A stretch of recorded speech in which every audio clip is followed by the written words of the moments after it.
Good morning, everybody. Hopefully, you guys came with the intention of bringing somebody you believe needed to hear what I'm going to be saying. Um, but before all that, glad you guys could make it. Tuesday. I still haven't set up moderators yet. Um, I thought about it and I said, no, I think I'll hold on to that. My self control over um, addressing every troll will be tested, and that's good. That means I get to implement self discipline and not give in to the trolls. Just block them. I'll still be answering questions, but I'm just going to block people that are divisive. Okay. So today, pornography in men. Like I said yesterday, will be a little bit longer today because there's a lot to unpack here. Um, I get it, Jewel. And that's why I'm just going to block anyone that's not here. So if they're not here for something particular, they're not here to ask questions, even if they disagree and they're not, you know, rude about it, I'll leave them. But if they're impolite, then I'll just block. I'm not even bothering addressing it. Um, how many men we have in the audience? First of all, I want a roll call. If you're male, put M. Just put an M in the reply, so I know about how many. And then, of course, the rest, of course, will be female. There are no others. okay. Okay, just people know there are no others. Um, um, it's not embarrassing. Okay, this topic is a thing that I think the church in general avoids, and that's a problem. That's a very big problem. Is that we got two so far, three, good. Um, the unfortunate thing is that everybody in the church seems to want to avoid it to the point where we think if we just pull the blankets over our head, it doesn't exist. And if you don't have a space, men in particular, where you can, I don't say support your sin, I'm not saying support, but you can express that this is a struggle you have, and there are not men that are there to hold you to account, there can be problems. um because it's a flesh-based vice, kind of like drugs. It pretty much behaves the same way as drugs. um you it does give you a rush. Okay, pornography gives you a rush because it's using one of the very first created things against you, and that is the reproductive nature of a human, and it is funneling it to the most base desire that you could possibly have. um when I first got introduced to it, I was about 11 or 12. About 11 or 12 when I first got introduced to pornography. And it didn't take but one glance to be hooked. That's all it took was one glance. And from the age of 12 until I was 40, 39, 40, it gripped me that long. The answers I got when I took it to my pastor, preacher, was just stop. Um, it's wrong. Just stop. And on the surface, it's great advice. Just stop. Just quit. Just stop it.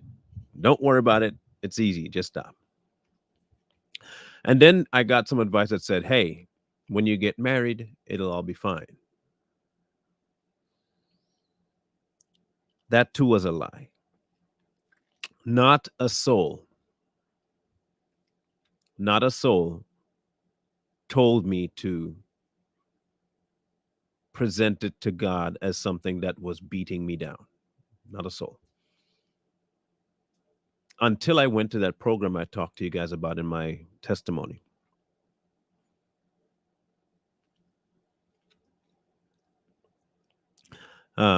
When I got there, the solution was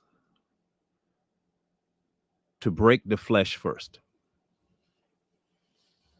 and to set up certain parameters for myself to make myself more aware of the things before the action that pornography produces. So, part of the draw of pornography is the action that accompanies it, and that's self pleasure. Um, Majority of men don't get necessarily hooked from the visuals, although that's the catalyst. The real euphoria comes from the self pleasure that it produces, that it leads you to do. It's almost like you can purchase the drug and have the drug there and stare at the drug all day. But when you participate in the outcome of the drug becomes more addictive. There's more incentive to go and do it. And then you find and seek ways out to get it. Even if it means destroying your whole life, as long as you have it, you're fine. The flip side to it as well, or the other side that pornography produces, is the need to have what you see before you occur in real life, which is, let's be honest, maybe 8% of the time people might actually accomplish that stuff. Um, when you let yourself to get to that point, you're just creating for yourself a vacuum that no one else can get into. There's not much you can let people. You can tell them. You can set up apps on your phone. You can set up blockers on your internet. And I can tell you from experience, that's only one location. Arlene was always alone. I didn't have people like that. I didn't have no friends like that.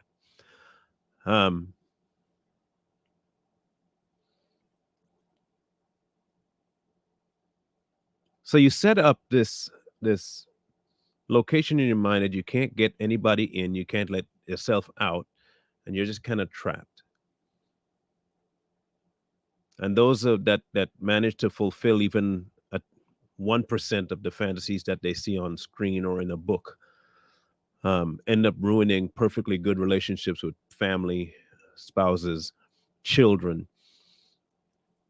And many think that the road only stops at male female interaction, or even if it's a homosexual fantasy that you have, it does not stop there. I will tell you right now, you could enter pornography with the most basic of basic mindsets, and it will draw you to some of the darkest places on earth. It will take you to places that you yourself never thought that you'd get to. Like, honestly, that you'd never get to.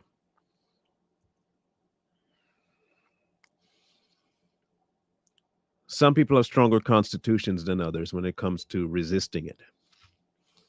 But for men, because we're visual creatures,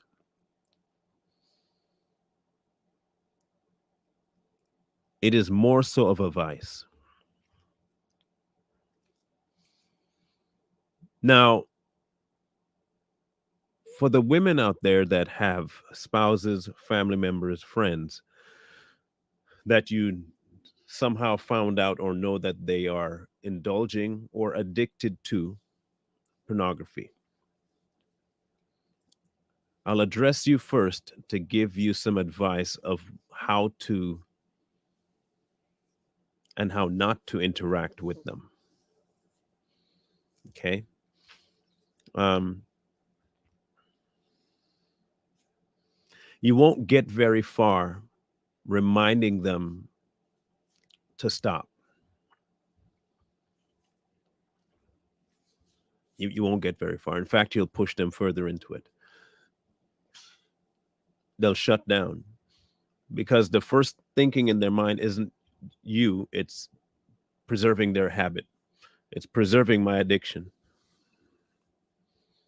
And if you're trying to intrude on my addiction that gives me so much pleasure, you telling me to stop when I didn't ask you to tell me to stop is a big flag for me to stop talking to you and get real mad and defensive. Um, Taking initiative to um, shut down internet sources only going to anger them. It's not going to help at all. Um, what do you mean? Where am I now? I'm home. What? Where am I now? I don't know what the question means. Um, the majority of people, majority, I say the majority, there are a few that break free with help, that kind of help.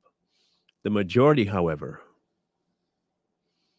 we have to get to a point where it disgusts us on our own, or we see something that harms others in our actions and it reaches the core of who we are as men. And so for me, it took a tragedy, um, a massive tragedy, um, to get my attention as to what this vice outside of me was doing.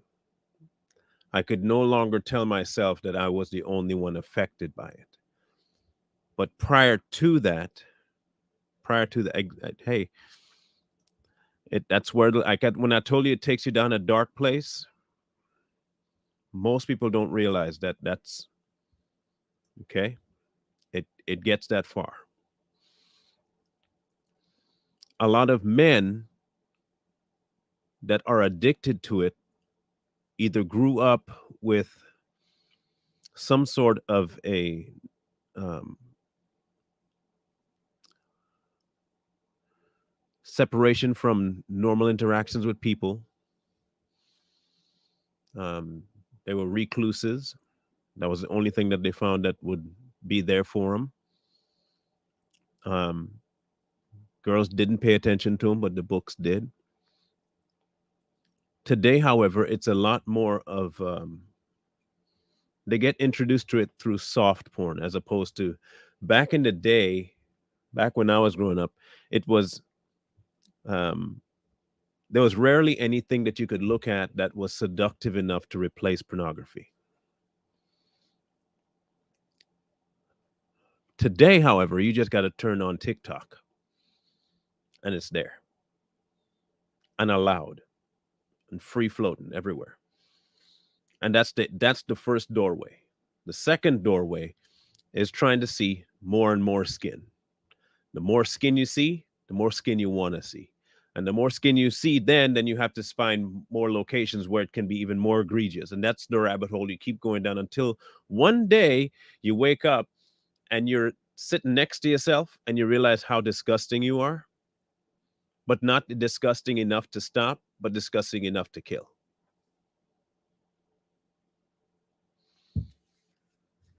You are disgusting enough to want to die, but not enough to stop. Oddly enough, that's what the sin does. That's what that particular addiction does. And it's the same across the board. It is the same across the board because it is a spirit that you invite on yourself. Now,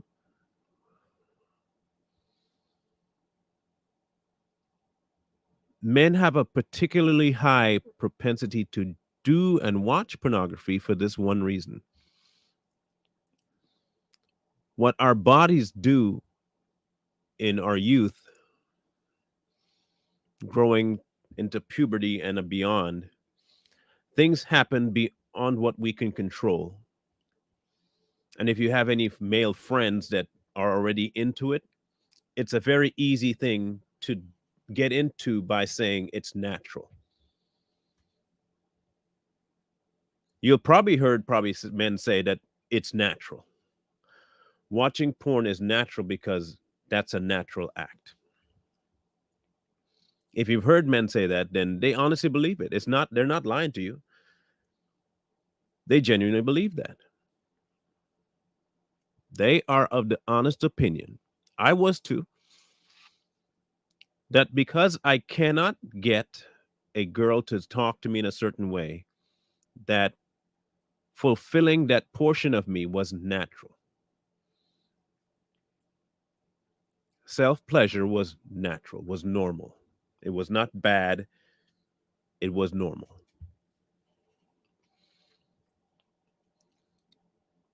Now, as the outsider looking in, obviously you can say and see, yeah, it's not normal. No, it's not normal. That's sick. And while you can see it and say it, you're not the one addicted to it. You're not the one that has given in to the flesh long enough for the flesh to be your only identifier.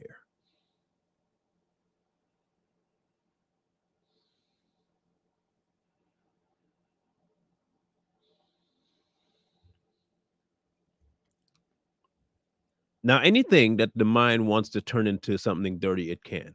Okay. Just understand that. I did art class and we looked at statues. Um, and you look at a sculpture, and most of the sculptures from back in the day were naked, right? And the normal eye that doesn't have the propensity to do that, the flesh hasn't taken you to that point, look at it and say, "Eh." The other mind, all over the place, all over the place.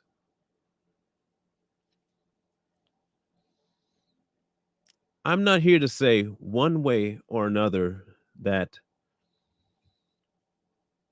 it's easier for some and not easy for others. I think we each start off with an excuse that we give ourselves to indulge in it. Once you've indulged in it, though, the vice itself is stronger than you. I want people to understand this. Pornography will not be beaten by you.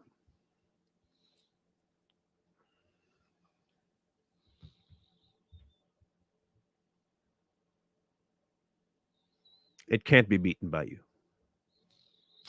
None of your hoping, your wishing, you can't beat it. You can find ways to suppress it all you want in terms of limit access to it. These are good steps, mind you. We'll talk about good steps to take that'll get you, okay? But you don't care. But that knowing it's wrong has zero impact on you stopping. And I'll get to that. Knowing wrong has zero to do with you stopping. I knew pornography was wrong. From the very beginning of doing it, I knew it was wrong. I knew it, but it felt really good. It was my escape. It was like cake to a fat person, candy to a child. It's MSG.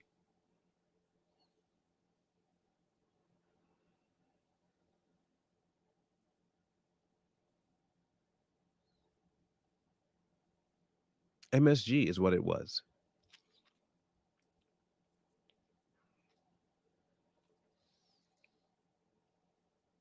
If you've ever had a vice of any kind that you've tried to shake: smoking, drugs, sex, shopping, argumenting about everything, just being argumentative, um, rage, um, depression,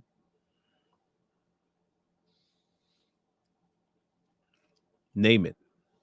You can't beat it.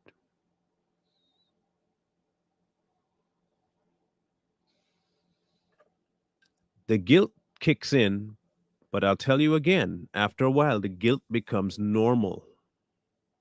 And the guilt no longer has the kind of impact that guilt should have. I'm just letting you know about what's taking place in the mind of an addict.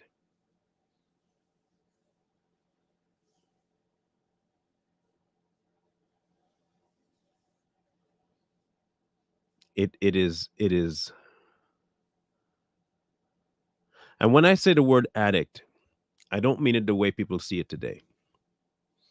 I'm just gonna block Steven. He's being an idiot here, saying the same crap over and over. For me, I'm just telling you from my own experience. After I would have done what I would normally do, there was a moment of guilt that would definitely set in, and I would say to myself, why did I do that? And no more than a few hours, I found out why I keep doing it, because the sensation came back. Every time I gave in, I was that much weaker the next time. I didn't realize that's what was happening. I didn't put any fail safes. And by the time I did try to put fail safes in, the addiction, the want to have it was so strong, I found ways to bypass all of the fail safes. You could take phones, you could take internet, you could take blocking passwords, you can do all that. It got so bad for me. I'll tell you this. It got so bad for me that I went to live on a hill with no internet and barely any phone signal. And I did fine for about, this is me trying to solve it on my own. Listen carefully. Me trying to solve it on my own. I figured I'd just go do it. Live in the mountains, trailer, about a 20-minute drive up into the hills to get to my house. No internet. Phone could only be accessed on the windowsill in the kitchen. And if you walked out in the yard to the main road, you could get some cell service. Okay. So the concept in my head was, if I'm not around the internet while I'm home, I'm golden because I have no internet access there and I have no phone access. I am covered. So about a month in, the sensation never left, mind you. I was severely upset after I chose to do that. That I chose to do that. I was really mad at myself that I did that because I purposely separated myself from my addiction, and I was mad. And then I found a way to go down to the local hotspot at the coffee shop after work to download stuff on their hotspot through a VPN to take home. That was my new solve. So obviously, cutting off the internet says nothing, did nothing. You can't just decide for yourself, it's done. People tell me to stop. Yes, I needed to just stop. I get that. This is the problem. I gave into it enough that it became the first line of reasoning for me. I did it almost not even second nature, first nature.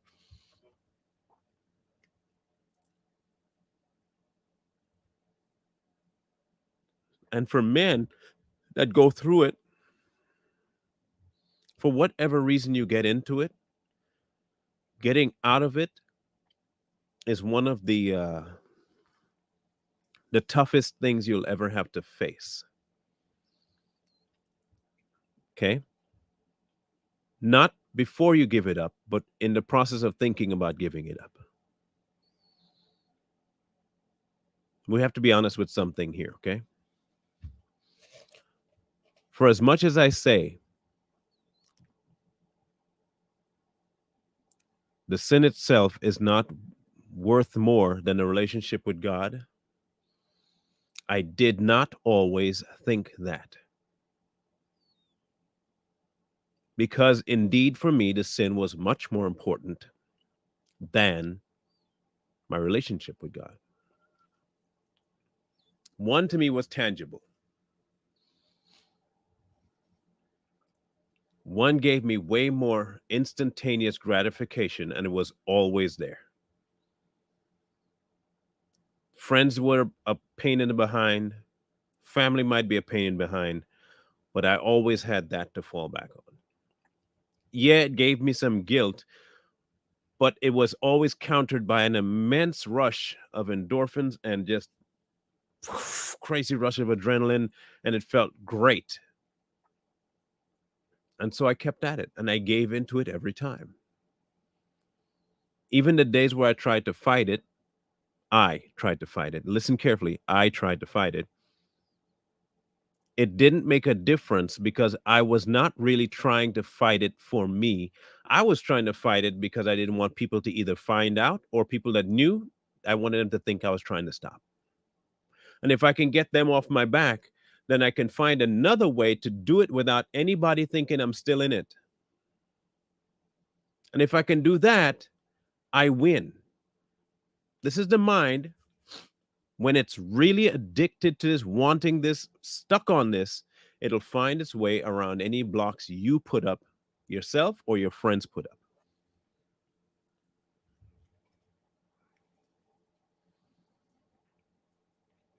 So then, what are the options?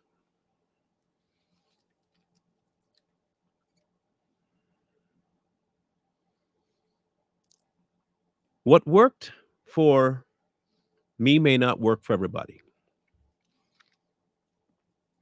but I will give you, men, some advice about what to do when that, okay? Now, mind you, this is you recognizing at this point that it needs to stop. Okay. You understand that it is against God, and really only against God, because he's the arbiter of all things. You have to get to that point first. Not because your mom says or your wife says or your sister or your friend. You can't stop because they're saying it. You have to stop because God said it.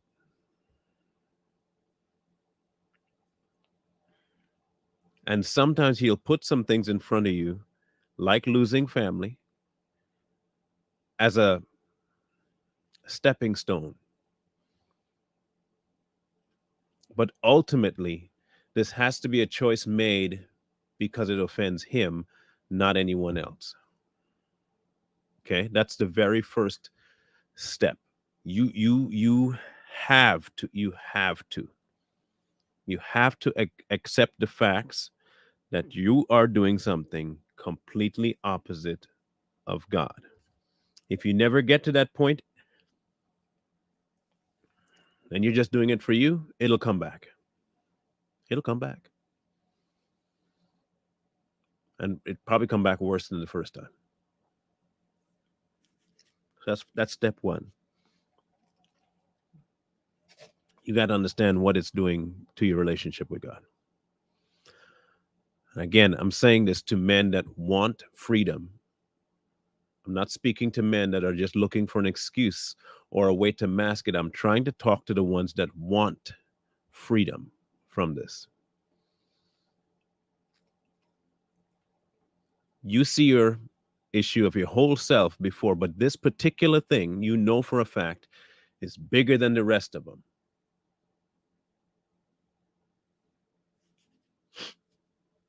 Say you think you have an anger issue. I can almost guarantee you that that anger issue stems from that. If you have porn in your life, every other reaction you have that's adverse stems from that. I'm telling you right now, that is where it stems from. Not from the person that pisses you off, not from you having a short temper. It's that. Here's why. You've now trained your brain into instant gratification. Okay. You've trained your brain to this, that when it sparks an interest in something, you go straight to it, fulfill it. You're now happy.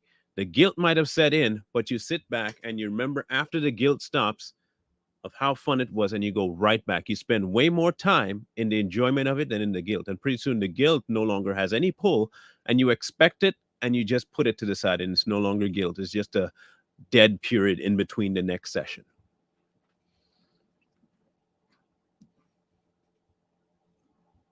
But when you get to the point of understanding that this is something you have to be rid of for you, and that's a big portion of your issue, most of your other little smaller quirks revolve around that. Okay. Now, I did learn some really good stuff at that place I was for the retreat, because what it did, it taught me how to catch little foxes. While I didn't implement them when I first got back, it did teach me how to catch little foxes, because that's where porn starts. That's where the sex addiction starts. Is not in the self pleasure. Is not in the looking at the videos, and it starts long before that. There are precursors long before that. The thought sparks in your head. And once the thought sparks in your head, the body starts to respond. Once the body starts to respond, the brain gets more of a push to go find it. Then you go find it. Now the brain has what it wants, the body has what it wants, and they both work in unison to achieve one goal: self pleasure.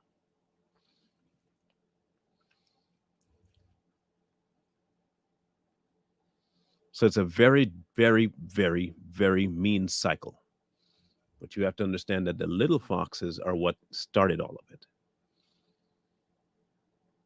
it. You have to catch the small ones. So here's what they told me.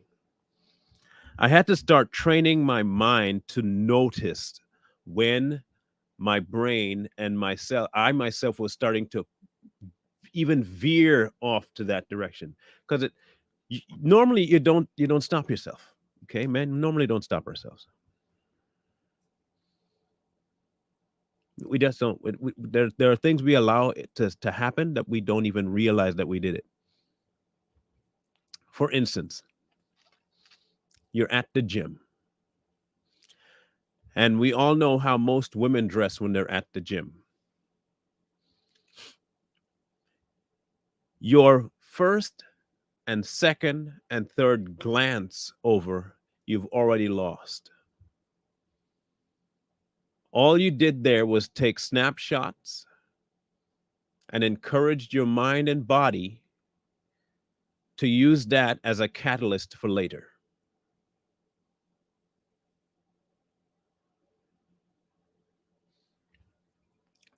The instant you see it and you take a second and you take a third glance, you're done. You're done. So, just like in the gym, you have to start light weights. Light weights. Okay. Light weights. Now, remember, I said you have to get to the point where you are done with it. You don't want anything else to do with it. You are tired of the cycle. You realize that it is a sin against God. That's the very first step. But you've got to catch the little foxes. And the little foxes are not the actions, the little foxes are the thought patterns. The very first thing is the thought patterns. It definitely can. It definitely can. So, what this program told us is that imagine that you have blinders on, okay? blinders, and you can't see past this way and you can't see past that way. Okay. And you have toppers on so you can't see up. There are some men that put cardboard in their peripheral glasses. They bought reading glasses to put cardboard to train their mind not to keep scanning the sidewalks when they would drive. They went to that kind of length. Some wore a rubber band around their wrist, right? And as they were driving, if they even had the thought, they'd pluck the rubber band, inflict some sort of pain to trigger them out of it, right? For some men, that worked. For others, it did not. In fact, for others, that triggered a whole different dynamic in their mind to become even more addicted to pornography. So while that might work for some, you know yourself, it might not work for others. The concept, though, of catching it before it becomes a deep thought is a good practice. But allowing who to catch it is the real deal. That is where the battle is really won. If you catch it, you file it away. If God catches it, it gets tossed. Remember, I told you step one was acknowledging that the only person you crossed was God. Really, that's the only person you really crossed. And when you take it to Him, He has a method of getting rid of it.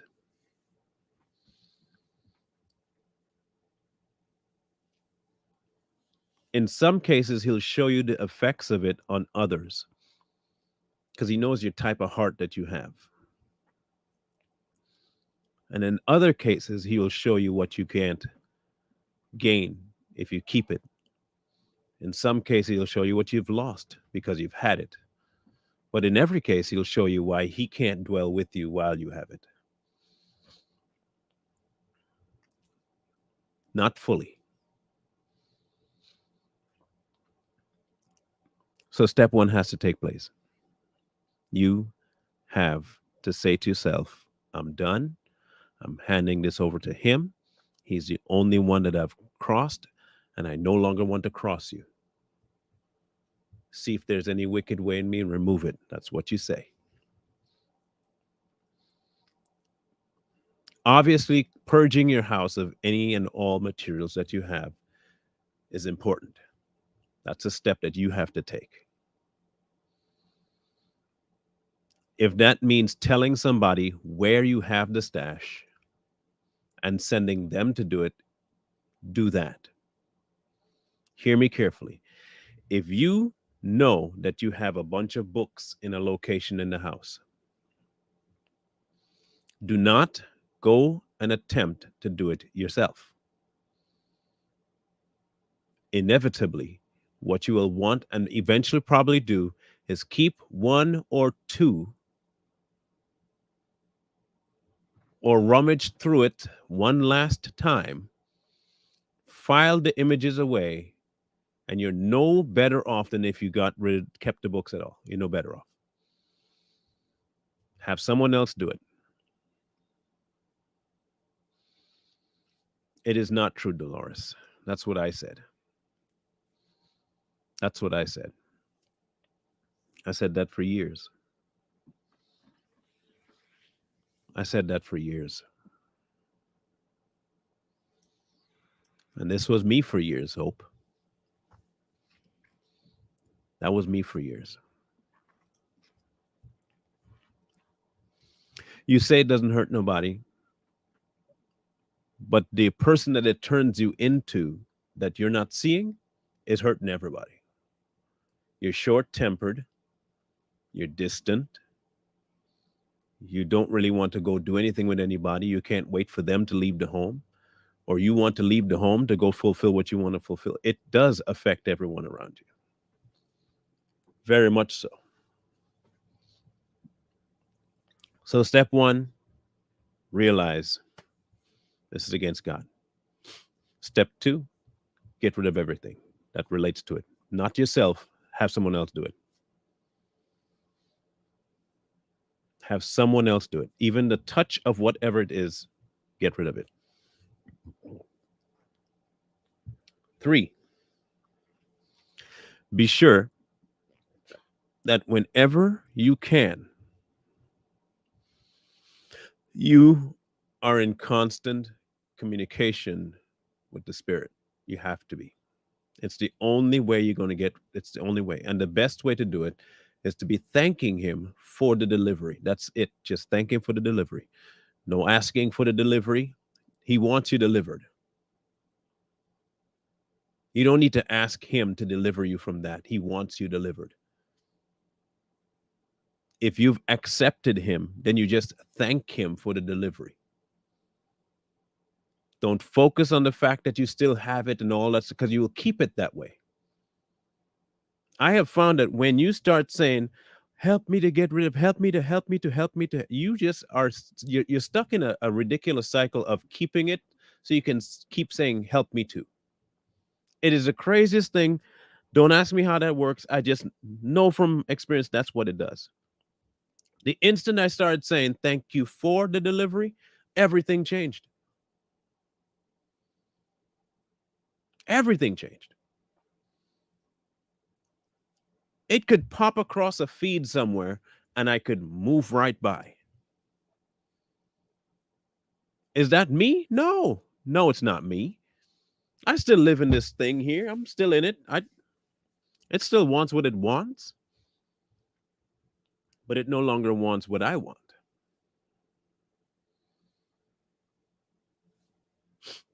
What it wants is no longer what I want.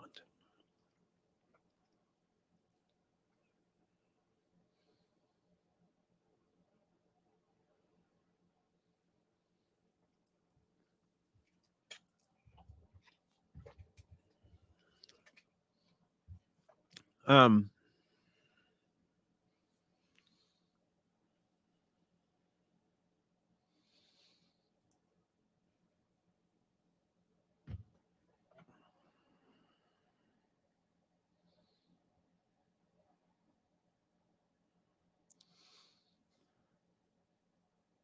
I said yesterday I'm going to say some things that might be a little bit odd. This is one of them. Okay. Um,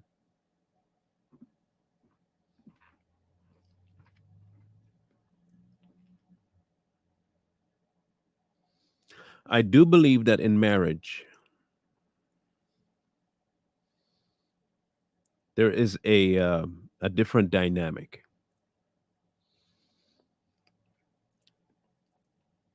and to each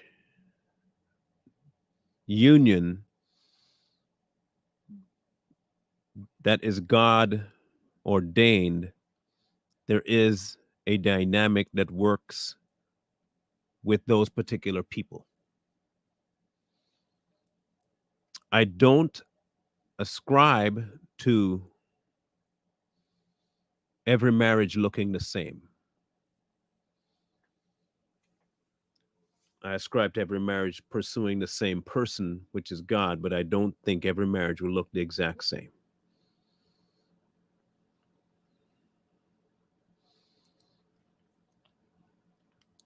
I do know that God does value self control, and He's the one that controls it.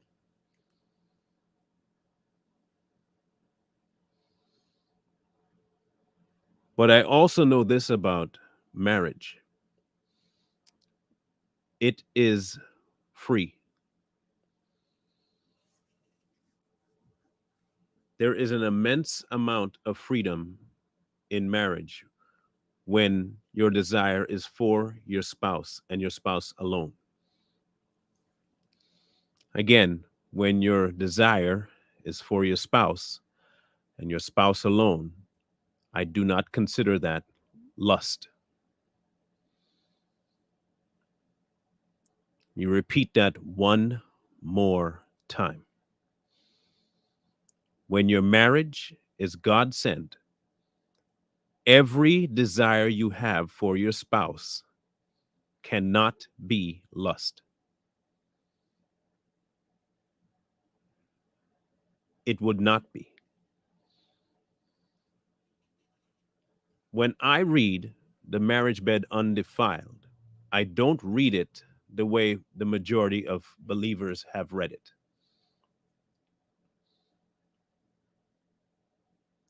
I believe that the marriage bed allows for the two that are in union every avenue for having as much self pleasure with each other as possible. It directly speaks to it when it says that you're no longer your body and she's no longer hers. Okay. So whatever they want, they get. Whatever you want, you get from your spouse and your spouse only. Like I said, once it is God that ordained that marriage, you won't be looking to other people to fulfill it for you. You'd be looking for your spouse to fulfill that.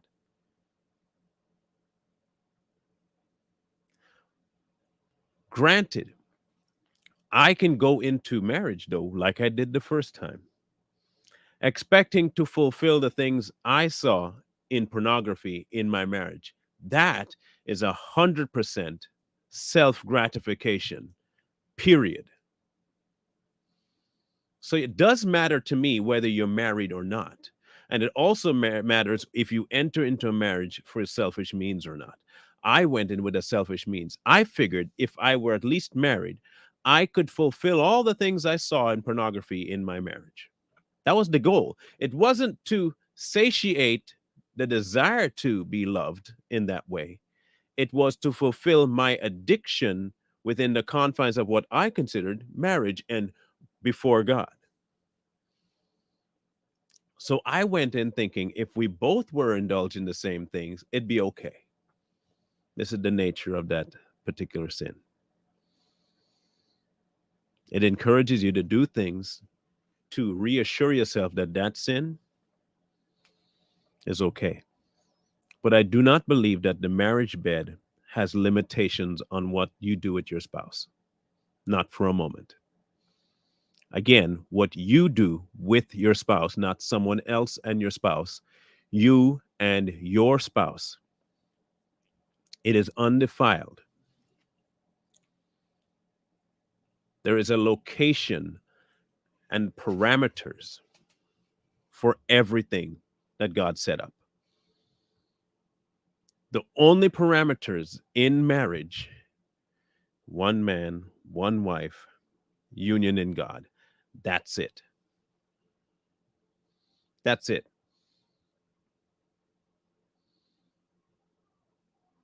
Pretty plain and simple.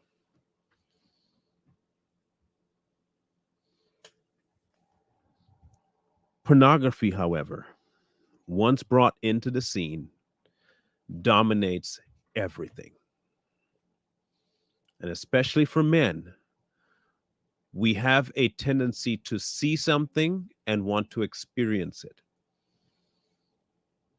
Here's how you affect your spouse when you do that: you put them in an uncomfortable position because your desire is not for them for who they are. Your desire is for them to be like something you saw.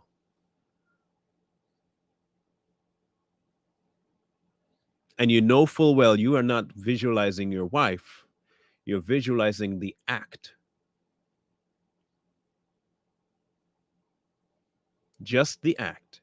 The act is what's giving you pleasure, not your spouse. Therein lies the largest disconnect of men who practice pornography and are married. Look, you and your wife can do every act that you see in a porno magazine or a video. You could, but if you can stretch that way, stretch that way. You know what the biggest difference is? The biggest difference is that you visualizing someone else and not your spouse, and having all of your desire fulfilled by your spouse but not seen as your spouse is a massive problem.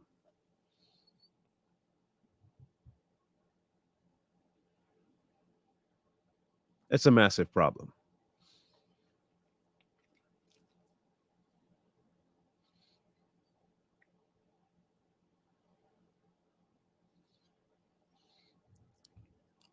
When he said to separate yourself for a period for fasting and prayer,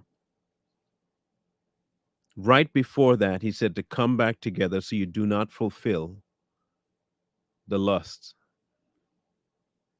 He said so, which tells me that the only person that you should be giving that desire to is your spouse. The one person that you can be all those things because they're there is your spouse, thereby making the marriage bed undefiled. But bringing what you are addicted to the marriage bed for the sake of your pleasure is not marriage, because you are not doing it because of your partner, you're doing it because of you. There is a massive difference. Massive difference.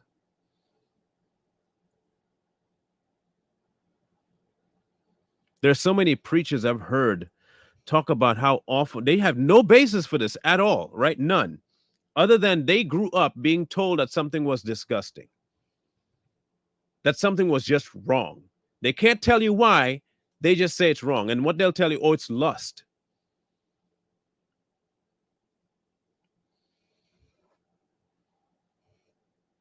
That's why. What is lust?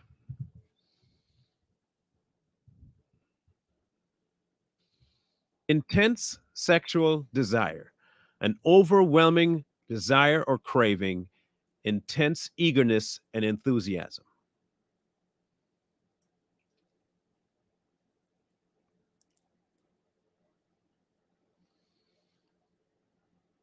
So let me ask a question. And again, we're adults here for the most part. I'm not going to get graphic because I know there are probably some teens watching. If my wife, in my eyes,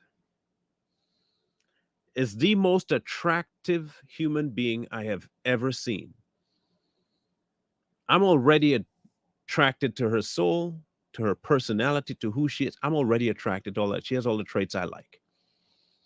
But physically, I look at her and I have a strong desire to be with her intimately. My wife only. Is that lust? And if it is lust, is it wrong?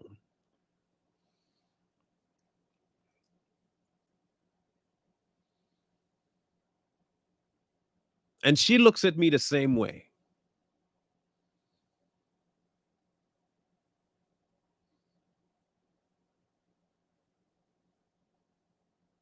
Is it wrong of us to fulfill what we feel for each other in any manner we see fit? Is it wrong? It is just us two, no one else there, no one else in our mind. It is just us. And we are doing what we feel the other person wants. Is that wrong? Where in the Bible is that ever condemned?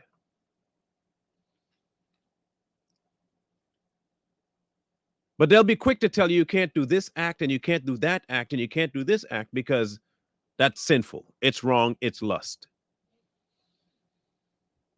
Now, if you have a natural aversion to a certain thing, then by all means, don't do it. It's the exact same thing with let no man judge you in the feasts and foods and days you celebrate. It's the same thing. If you don't want to do it, it's obviously not something that you would want to try. And if it's somebody that's your spouse that doesn't want to do it either, then you don't do it. It's pretty stinking obvious. But don't come telling me that me and what my spouse do is simply sin because you don't like it. You got no biblical bearing for that. You got nothing to compare it to. You don't even got God on your side on this one. It's me and my spouse. However, however, pornography and men make it very difficult to separate what you're actually doing. When you have that addiction, you honestly believe that the things you're requesting of your spouse is because you want it from them. It's not true. The things you're requesting of your spouse are things you have seen and want to fulfill for yourself. And inevitably, you will be envisioning someone else in your wife's position. And before too long, I guarantee you money, that whole act will go down the tubes. Because, for one, your wife will never be able to perform the way your imagination does. Your hands can't even keep up with what your mind's thinking. You're going to be chasing every kind of thing to try and fulfill what your mind has run and have been allowed to run away with for years. You'll never get it fulfilled in the bedroom with your wife. Never. Never happen. She'll do something wrong. You won't get it. The only response to pornography is taking it to God, obviously. But you have to learn to curtail the flesh by turning to the spirit. You have to learn to curtail the flesh by turning to the spirit, not just by acts and superficial means or writing stuff down or slapping yourself or beating yourself, or that's not going to help you. Not fully.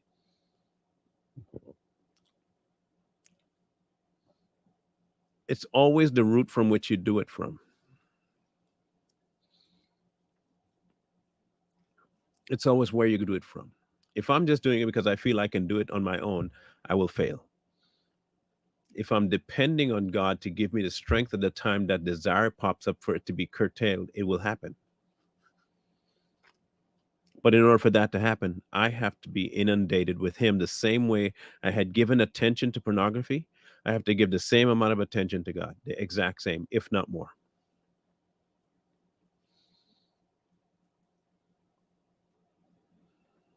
When you find time to go a website, strip club, porn store, browse online, a good place to start. And of course, this is all going to eventually start off from a self will thing. I understand. Okay. But you got to start somewhere.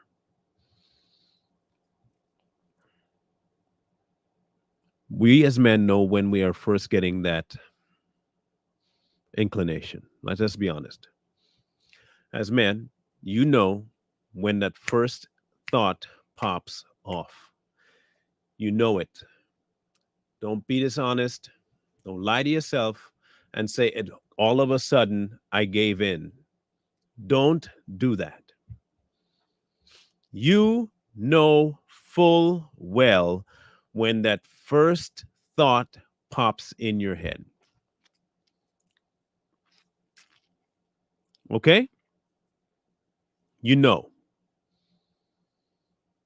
And if you're a man in this room, be honest enough with yourself to tell yourself that, yeah, I know when that first thought pops off. And since you know when that first thought pops off, you take that first thought to God. The instant it presents itself as a temptation, to me, a thought is this, okay? One that I ruminate on for any length of time is, for me, is considered a thought.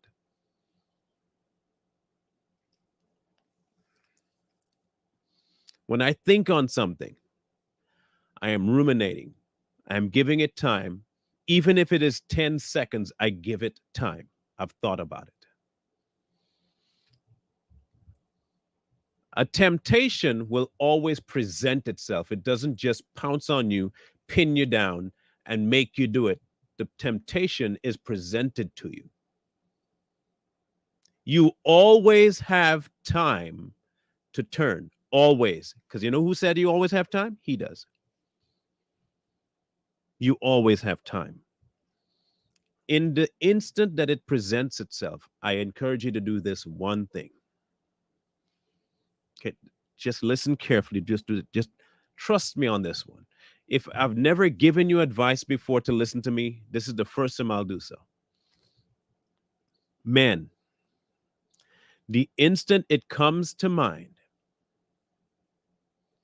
the instant it presents itself as an option, you shut everything down and say, "Thank you, God, that you've released me from this.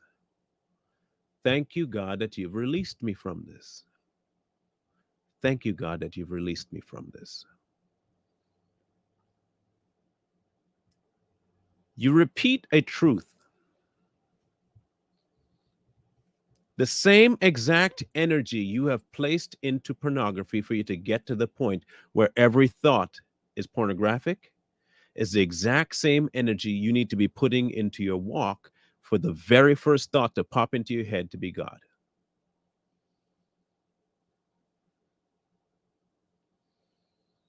You took years and gave your time to that.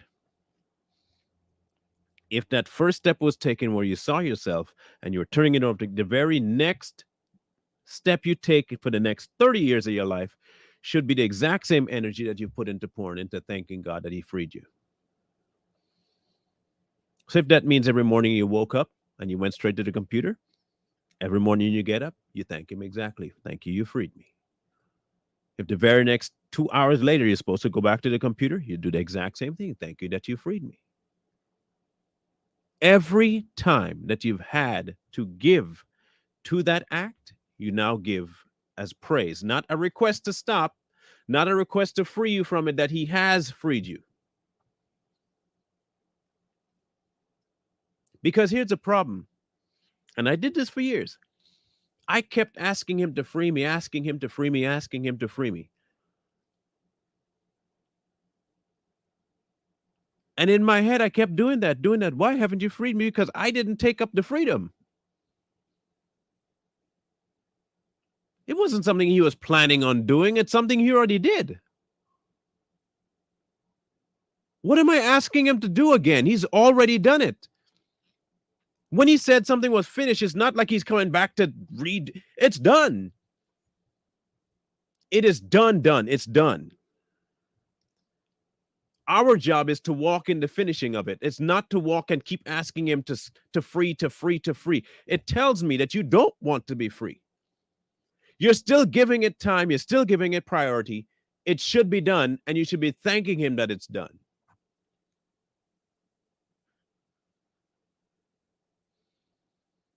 The exact same energy you placed into your addiction, place it on thanking God for what is accomplished already.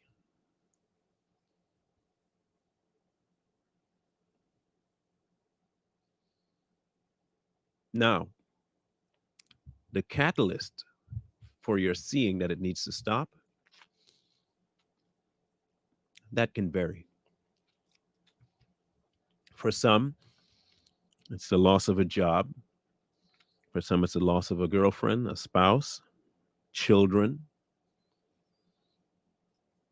friends. And for some, they're on their deathbed because of, you know, for me, it was a very personal um, tentative loss that was on pending on the horizon. And it would have sent me straight back into suicide, and I would have ended myself. But I needed that wake up call. I needed to see that it was not just my sin, it was everyone else's around me, because my behavior, because of my sin, was affecting everyone else in the house. I was aggressive. I was always angry, short tempered, never present, didn't care, didn't even know how to enjoy myself. All from pornography. But I thought I had an anger issue. The anger that I was experiencing was not because of anger, was because of that. The only thing that used to give me relief from all my anger and rage was self pleasure because of pornography. It was the next big thing for me. For many men, it's the next big thing. Usually, when men get delivered from pornography, their entire world changes. And I mean, everything changes. You'll see some of the most drastic changes in human behavior when a man lets go of that.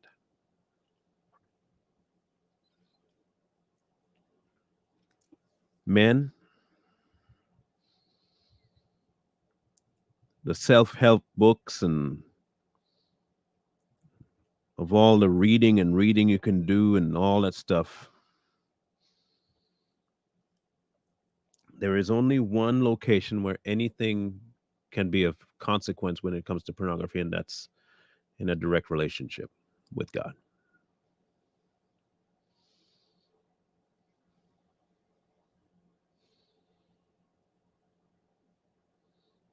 You have no other way out. You're gonna feel like you're working 15 times as hard if you try a man's way. The monks used to beat themselves into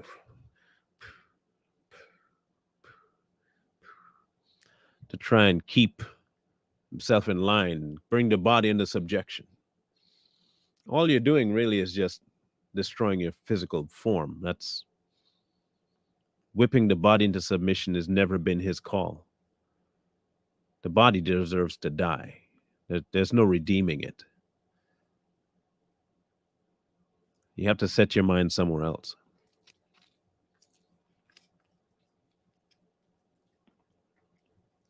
You have to set your mind somewhere else. And the easiest way I can give you to set your mind is to understand that if you've been in pornography for years upon years, that if you are turning away from it, that your efforts now have to be putting the same effort into time with God. Same effort. Every minute you attribute it to pornography, you attribute it to God. Every free time that you had,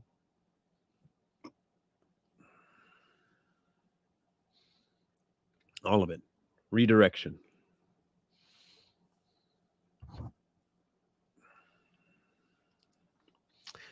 Be glad you don't get it. Be glad you don't get what's so attractive about porn. Be glad. Just be glad. Don't try and speculate why it's so addictive. Don't even try to figure it out. Just be glad that it's not. Okay? Be glad. Don't even worry about what pornography people go through as to why it's so. Don't even care about that point of it. Is that they do, and God will deliver them. You don't need to worry about how and what makes it. Trust me, walk away from that rabbit hole as quickly as you can. Okay. Don't even try understanding that one. Let's just say it preys on the very base instinct of human nature, the most base instinct ever. most primitive, if you want to call it that. Okay? It is the most lowest functioning human trait we have. And once you've indulged in it, you would understand. If you have never indulged in it, you won't really understand. But I advise you not to indulge in it just to understand. Women have their own addictions, some of them to porn. The majority of them have their addictions based in books and reading and auditory pornography. Auditory. That's a whole nother conversation. This conversation is for the men. The time you put into pornography and you want out of it, you have to put all that effort now into time with God, thanking Him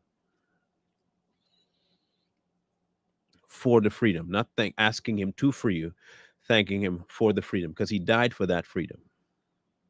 That's already done in Him. Once you've entered, your only job is to thank you for the freedom.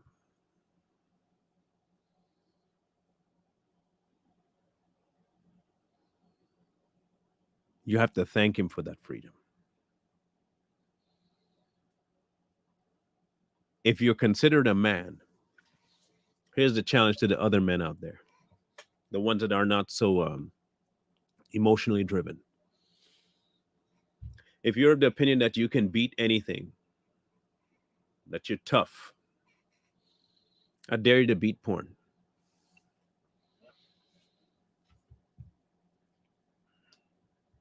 But you can't. God can. You can't.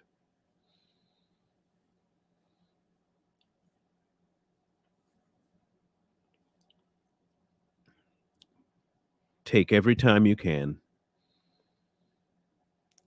analyze yourself. If pornography is your thing, if you're addicted to it, using it, indulging in it, be active in analyzing your life. Once you recognize your need, not want, your need for God, go to Him. Once you're there, because you're in Him, all things are in subjection to Him, which means all you have to do is thank Him for the subjection of all things. There's no requests that need to be made in a life that has conquered everything.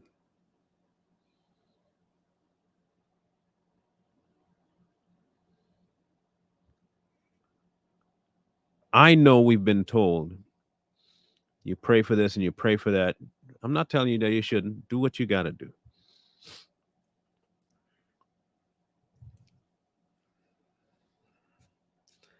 I'm just saying for me that trust has no borders. Either I trust Him to carry me through this life or I don't. And His victory covers everything. Either I believe that or I don't. If you genuinely believe that His efforts are for His kingdom, that He's placing you in the kingdom, and that there are certain criteria in the kingdom, and that criteria is fulfilled in His life, then there is nothing left for Him to do. You have to just thank Him that it's done.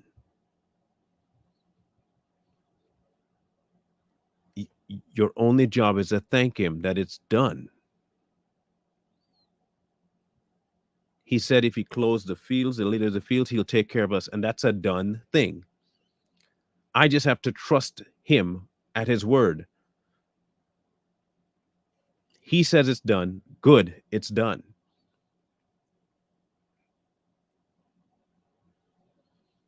He said He won't forsake you. That's a done deal already, too.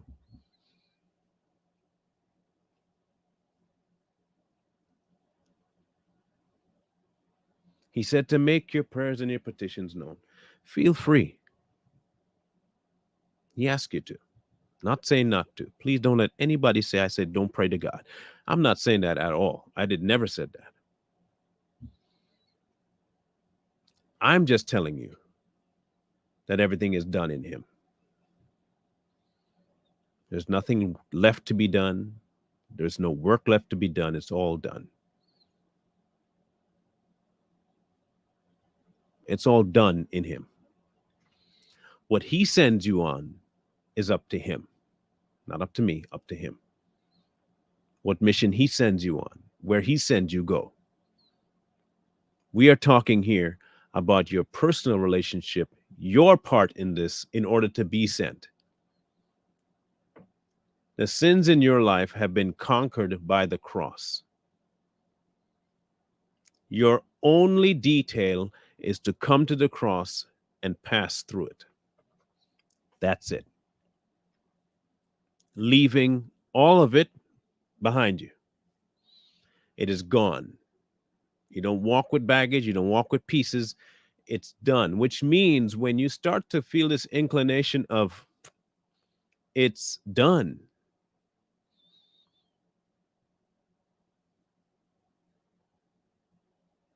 and you keep reminding yourself of it as long as you have to, that it's done.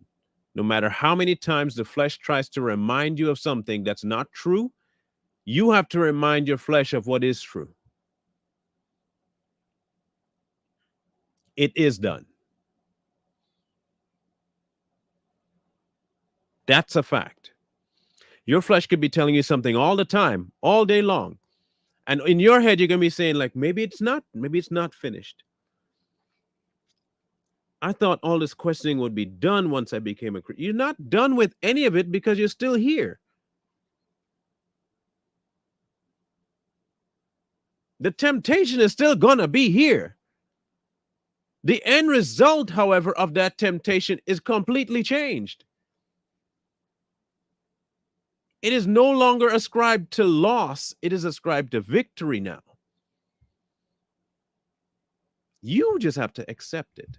You have to walk in that exact thing that he told you you could walk in.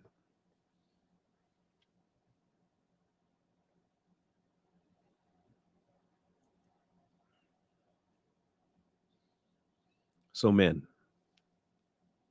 if you're out there and pornography is your vice,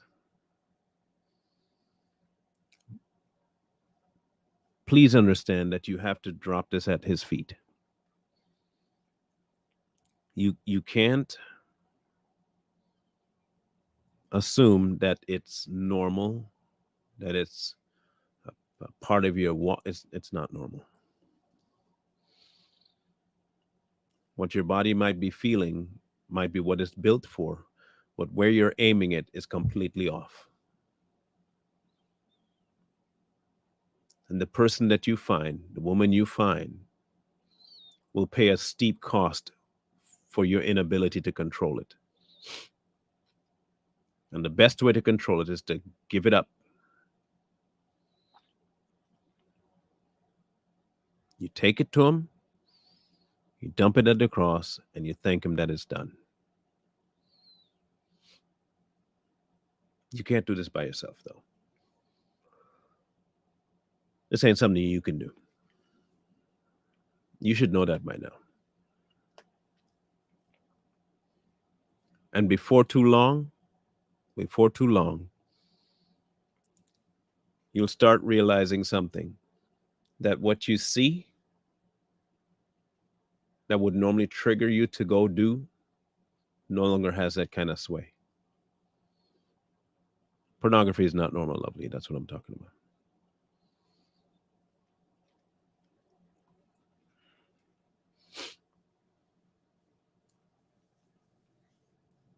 I think we make too big of a deal. We give pornography a bigger platform than we do God's victory.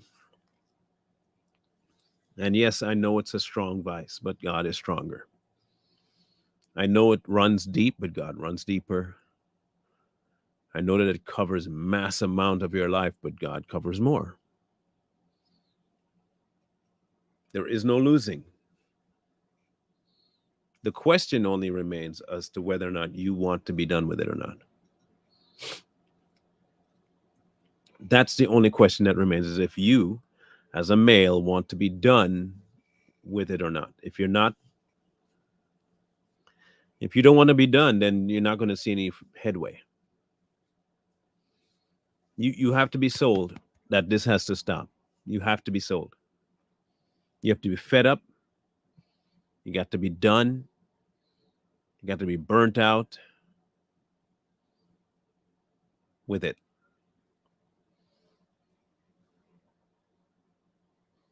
You got to be done with it. You have to start seeing that it's no good for you. And you have to start seeing that you have to leave it at the foot of the cross and never return there. Jesus didn't stay there. Why should you?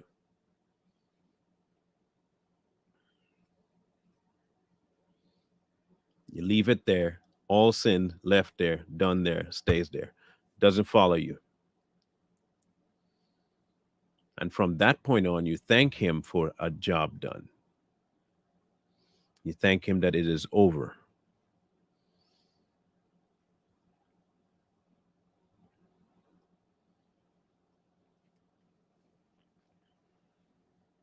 It's over.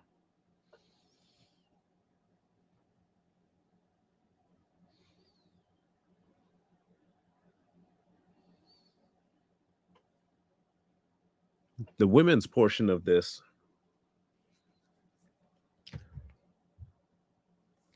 more likely I'll tackle next week.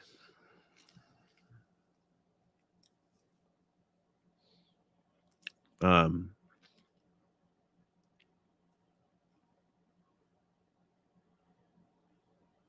yeah.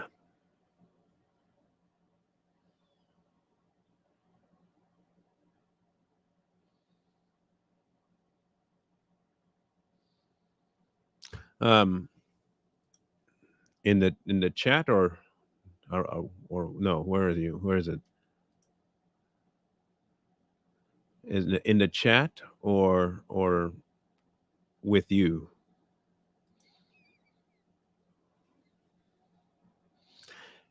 You know what, Sarah? Um,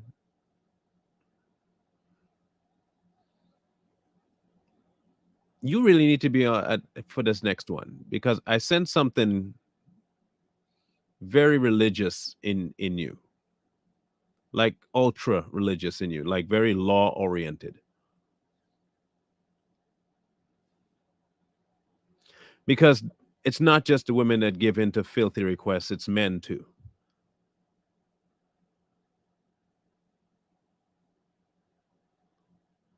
And I don't really know what you mean by filthy requests. Like that, I don't know what that's supposed to mean.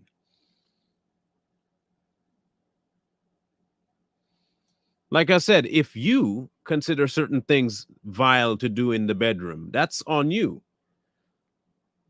But that's you. You don't then get to decide what's filthy for the other person. Porn itself isn't an act.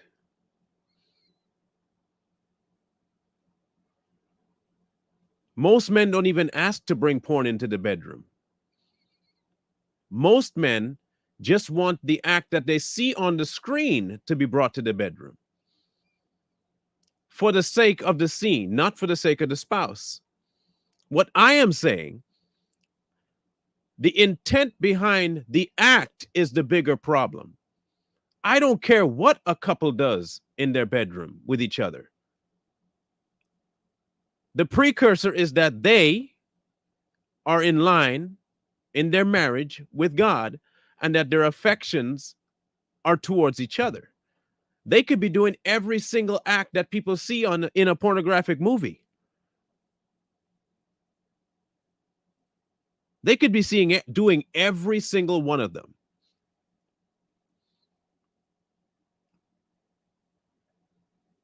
And it not be filthy.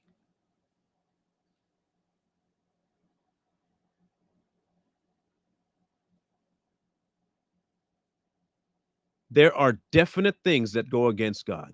Homosexuality, drunkenness, and orgies.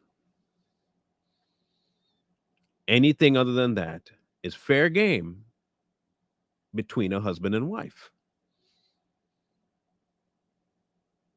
Like I said, Sarah, you will be hard pressed to find men who have enough balls to go to their wife and say, let's watch porn.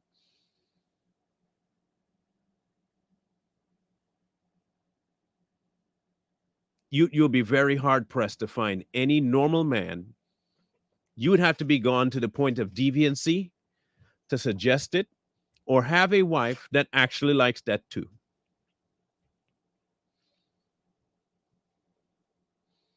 We're not debating the merits of whether or not porn is right. We know it's wrong. We are debating the merits of how far it can reach in a man's life.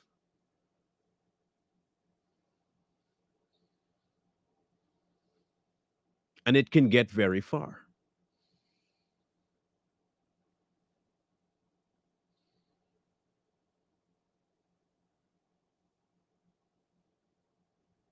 The goal here is not in the condemnation of what you're doing. That's been condemned by God already.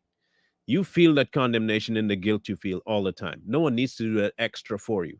It's known by you.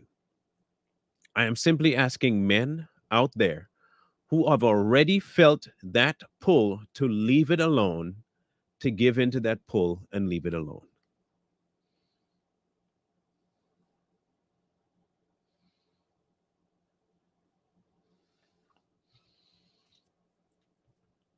Like I said, the first step, Dolores, was seeing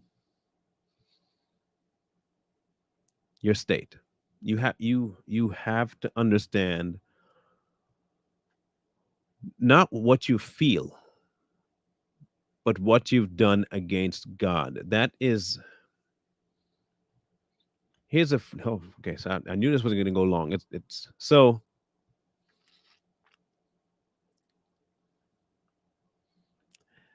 pornography has another attribute that most don't want to talk about.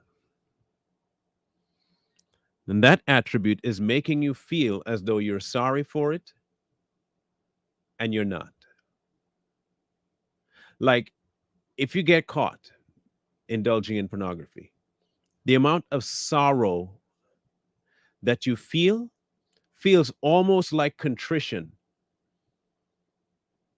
Like you will break down into tears weeping because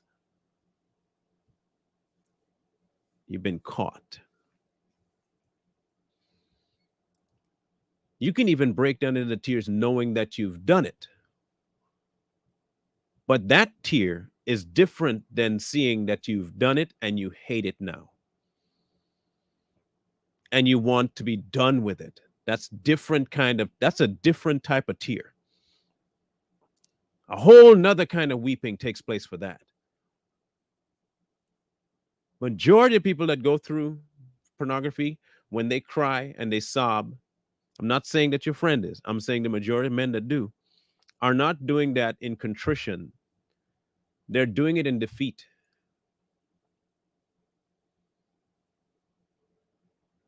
And then that same emotion will be used as a catalyst to go right back to it because it's hopeless anyway. Why bother?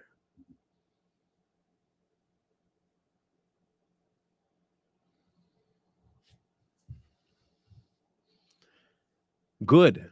And that's a very good place to be.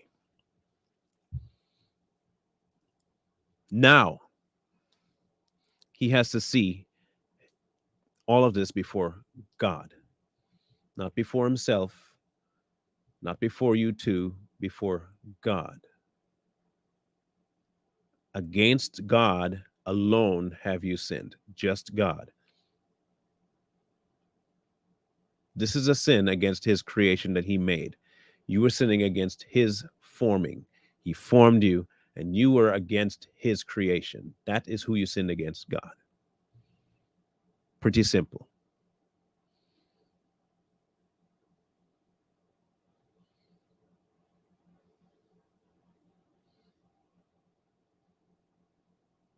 Okay. The next step. once you've got to that point, is going to God Himself and repenting to Him, Him alone, Him.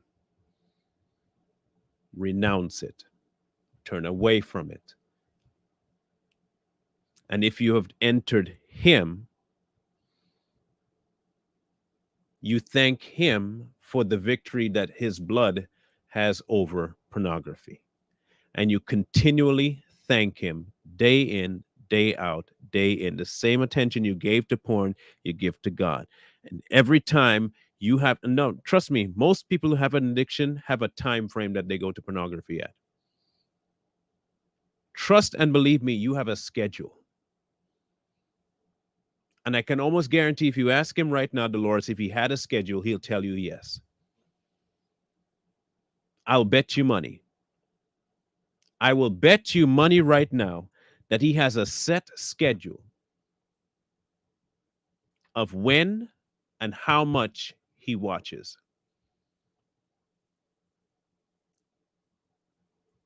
Ask him right now and see if I'm wrong. I'm asking for a purpose.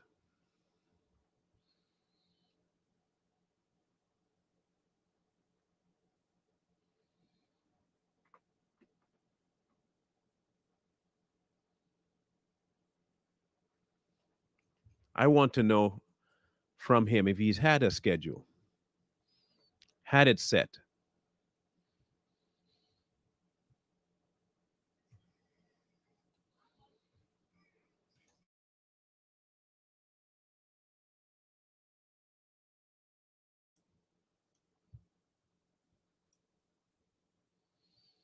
Yeah, we all did.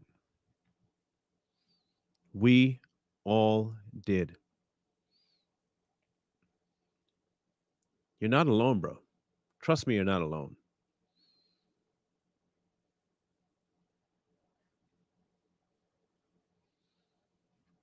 But you had a schedule that you dictated and went for porn. Your next goal is to set it for God. Here's your next steps. Every time that you had set aside for that, you set aside for the entire duration of it to simply repeat, thank you that it's done. Thank you that it's done. I don't care how many times you have to repeat it, repeat it. You can't repeat the truth too many times. You cannot repeat. Okay, we have no problem as porn addicts watching the same stupid stuff over and over and over and doing the exact same repetitious nonsense over and over and over. The end result is always the same. We never get tired of it, all of us. But when it comes to saying, thank you, God, oh, you can't be saying that over and over. Yeah, you can. Yeah, you can. You can take the same energy of repetition in that sin and apply it to thanking God for defeating that sin. You stay there until you can no longer speak if you have to. If this is something that you want done, gone, stop tackling your mind. You want it to be conquered. You have to use the only person that conquered it, and that's God. You can't use you. You can't defeat it. You can't use your flesh because that's where it resides. You have to use God. He has to do it. And in thanking him that he has done it, you are telling your flesh, you got no more power. You are telling that addiction, you have no more power here. I'm done with you. Now, rest assured that while you are saying, thank you that it's, thank you done, thank you it's done, your flesh will be bombarding your brain with all kinds of images, making you feel as though what you're saying is counter to what you're actually doing. Do not let those images stop your words. Listen carefully. Listen carefully. The flesh is going to rebel for what you're about to do. It is going to come at you so hard that you have never seen it attack you like this. I'm telling you now, the next few months are going to be stupid crazy. Stupid crazy, and it will test your resolve in ways you had never seen before tested. You only have one goal, and that's to thank him that it's done, because it's true. It's true. You're supposed to speak truth. The truth is, it's done. The more you dwell on the fact that you have not conquered it yet, you will never make it out. It is done. It is done. It is, thank you, God, it is done. Thank you, God, that this is done. Thank you that you conquered this. Thank you, thank you, thank you. Thank you for who you are. Thank you that you've beaten this. Thank you, I no longer have to submit to anything to do with it. Thank you that you've won. And you repeat that as often as you can.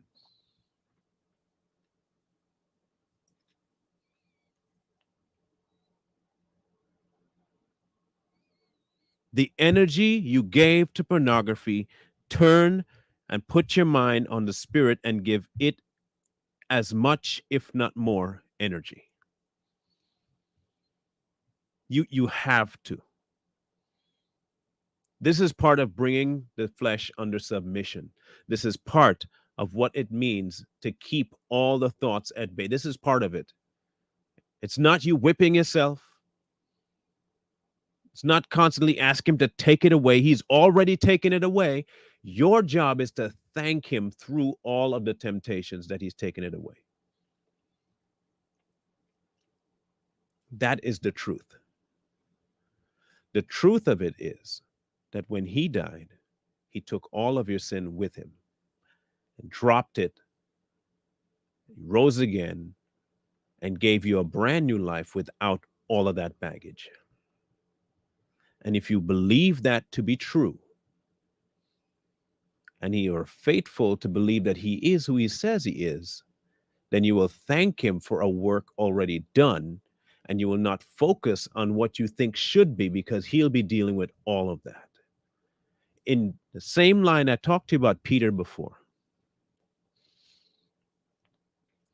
Peter stepping out of the boat did not negate the water, did not negate the wind, and did not negate the content of what water is. It didn't stop any of that.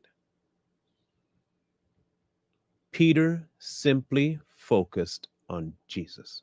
That's all he did.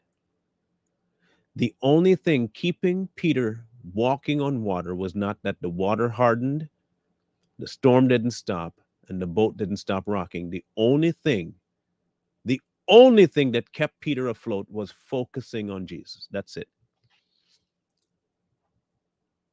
The instant he took his eye off,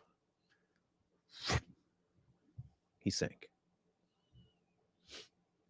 Your job, only job, if you want this really gone from you, is thanking him for what he's already done. And every time that you set aside for porn, you set aside for him. You'll be amazed at how much easier it will be to avoid it when your first action is to go thanking. What you'll start notice is less and less inclination to even think it or want it. Your body starts to adjust itself. Your physical body starts to adjust itself. Libido drops. Your drive is no longer where it was. Trust me and believe me, that's what happens. Everything gets regulated in the thanking.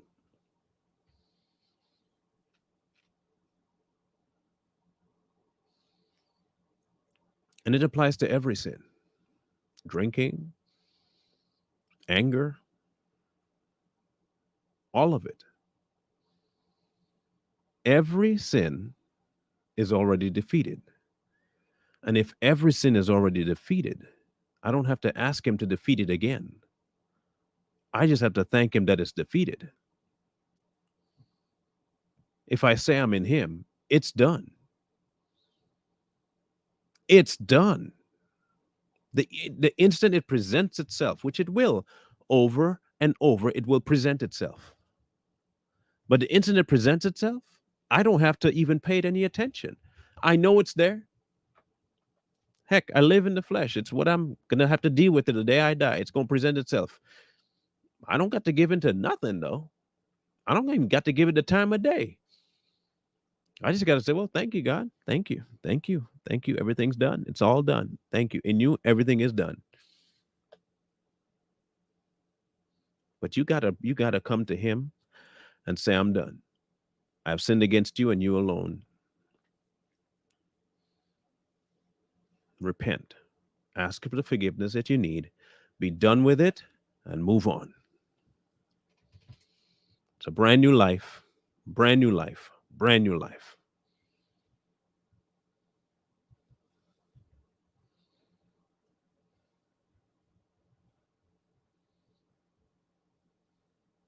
Brand new life.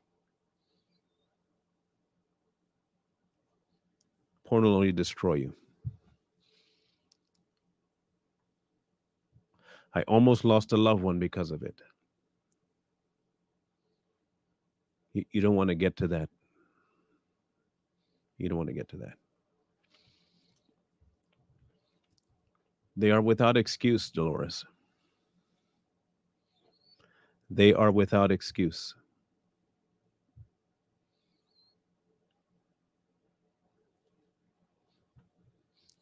As for the three that stayed, as for the three that stayed, I want to tell you this.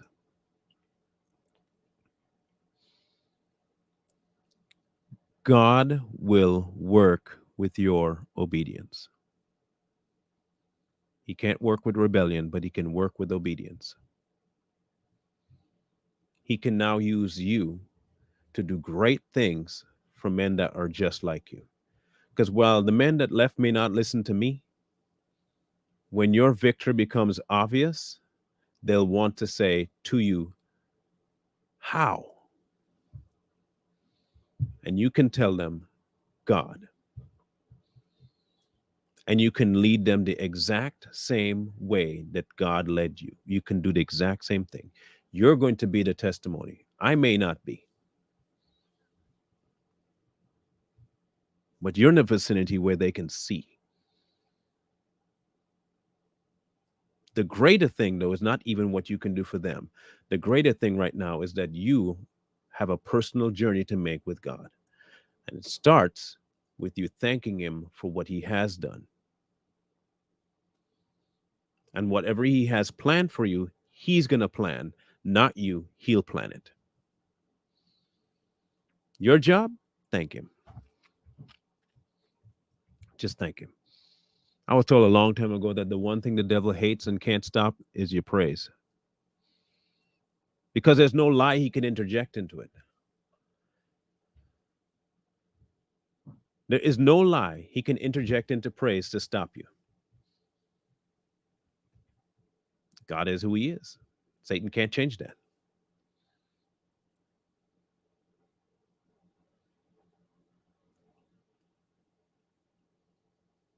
When you encounter God, like really encounter Him, there's something that astronomically changes about you.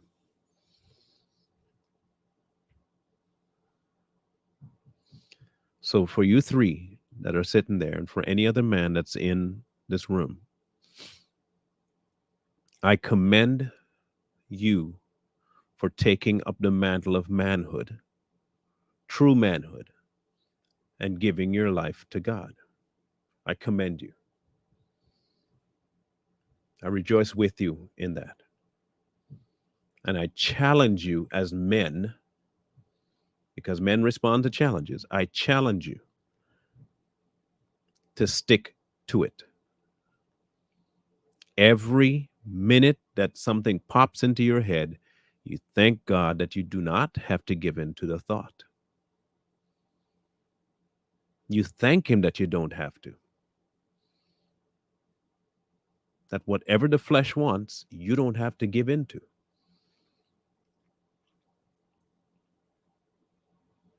It is not second nature to you.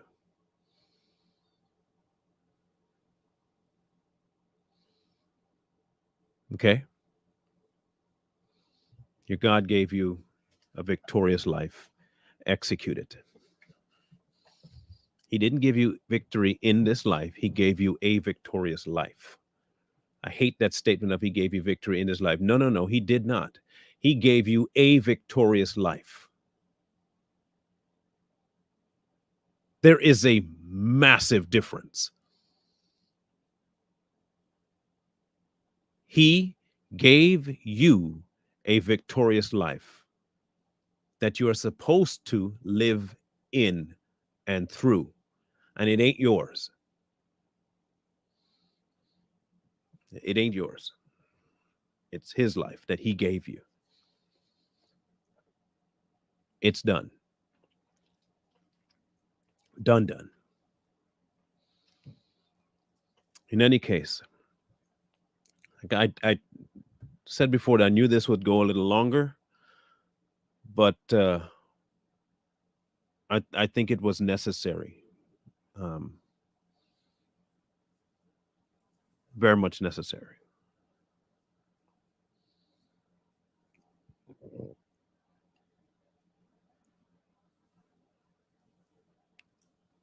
Tomorrow, what do we have? Tomorrow's the what? The 8th? Perfect. Marriage and man's headship. So it's the perfect segue for it. Marriage and man's headship is tomorrow.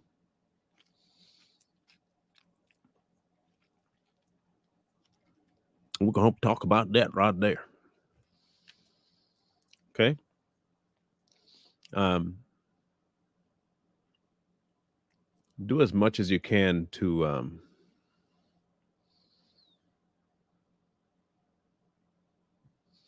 I can't say I would or wouldn't. I just know that I did. I don't think I'd be here if my dad hadn't died either. So I stopped questioning whether or not one led to the other, or I just know that this is where I'm at. And I know that what I went through was for other people. So I'm taking it. That's all I know. Pretty simple. That's all I know. Wherever I was and wherever I am is because of Him. And whatever I went through because of my stubbornness. And He used that for whatever purpose He's using it now.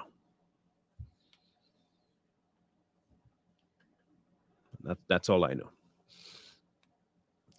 So thank you guys again for tuning in. Thank you for all the men that showed up, that wanted to change.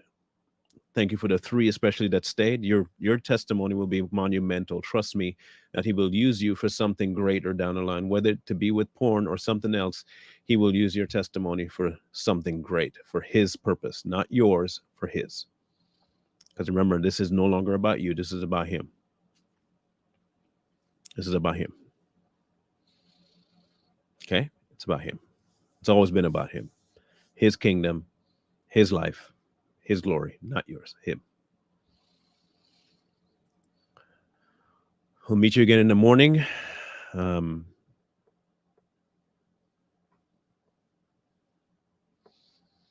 we'll discuss in detail a little bit about the headship that the Bible describes for the man over his wife and what that looks like. Okay. Love you guys. Again, at the bottom, the options that you might be wanting, looking for, want to help, don't want to help. Again, talk to God about it, not to me, not off of goodness or anything like that. Just make sure you consult with the big man upstairs. That's between you and him. I'm only fulfilling what I was requested to do, and I'm doing that. So there are some people that feel like they should, and some people that feel like they ought not to. And I'm not saying either one. I'm just telling you that the option is there, and you ask God about it. My job is to do what he's asked me to do: address things for people, put them in a way that only I could put them, have them run it back to him. Now that they've kind of had some clarification about something or even more confusion, take it back to God and continue your walk. That's my job. And I hope that what I'm doing is fulfilling what he's asked me to do. And so far, he has not um, said otherwise. But I do want to thank you guys for showing up today, for all that you're doing, all the love that you guys send, all of it.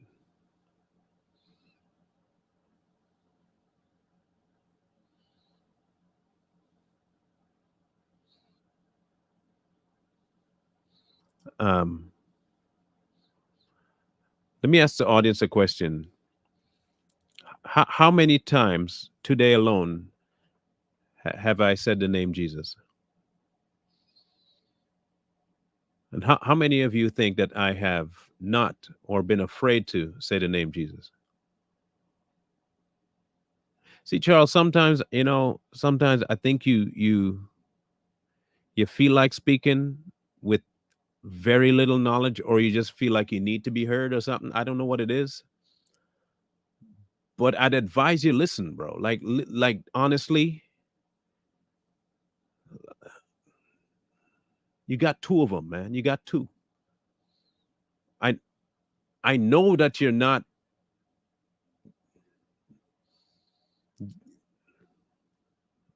like, come on. There's just some things about anyway.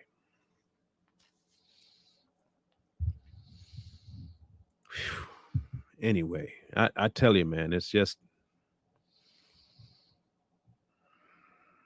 insane. Insane. In any case, no, don't worry, the hammer ain't falling down. The hammer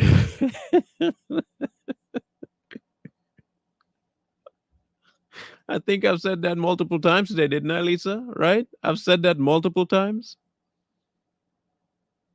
I've I know I've said this multiple times. I don't I don't know how many other times I'm gonna say it. Like, I don't know. Like, bruh.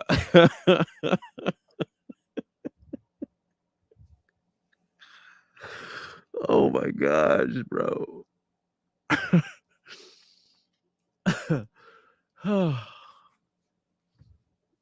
I was, but I didn't. Okay, I didn't. Ghostface, I didn't. You see how I told you I'm gonna be.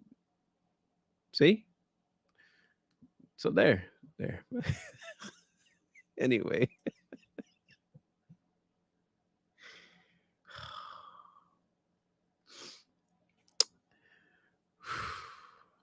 man.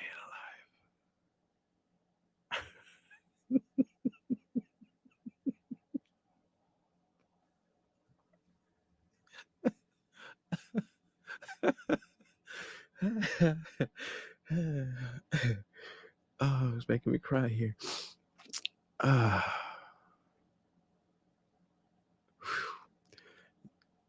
Y'all have a good rest of the day. I'll see you guys tonight on Too Strong. We're going to be going after something I think many people have been gravitating to, and that's the Chosen series. And I think there are some things you need to be aware of about the Chosen.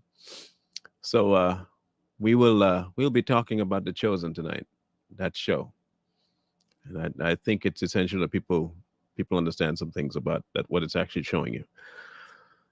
Okay, love you guys. Have a good rest of the day, and we'll talk tonight on Too Strong. Wisdom calls to you from the streets. Please, please, please find wisdom. Peace. Hold tight the dreams, for if dreams die, rely on yourself and no way. Believe